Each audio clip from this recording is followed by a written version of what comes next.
नोंथाङाबो गंसे लाक्जारि गारिनि बिगोमा जानो लुबैयो नामा?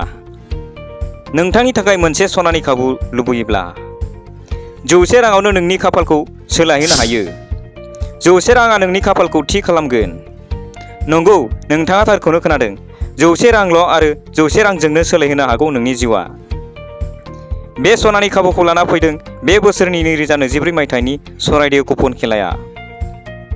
अनथोब कुपन गेमनि बान्थाफोरा जाबाय टाटा आल्ट्रा बास, थामथि बान्था महिन्द्र थार, ब्रैथि बान्था महिन्द्र थार, बाथि बान्था मारुति सुइफ्ट, द'थि बान्था वागनार, स्निथि बान्था मारुति एल्ट' K10, दाइनथि बान्था मारुति एल्ट' K10, गुथि बान्था मारुति एल्ट' K10, 10थि बान्था बेटारि इ-रिक्सा।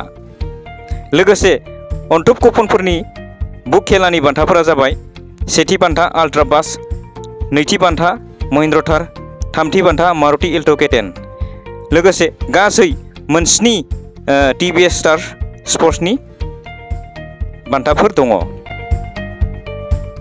साननैसोनि उनावनो खुंजानो गोनां खेलाखौ 31 जुलाइ 2024 सानखालि खुंनाय जागोन। नोंथाङा जुदि गांसे बुक बायो अब्ला 500 राङावनो गांसे लटारि बुक बायना लानो हागोन। अनथोब लटारि कुपनखौ बायनो थाखाय स्क्रिनाव होनाय जानबुं नङाव कल खालाम 70024544428। नैबे जानबुं अनजिमायाव नोंथाङा जगाजग लानो हागोन। आरो खनसे बुंदों 70024544428। नैबे जानबुं अनजिमायाव जगाजग ला।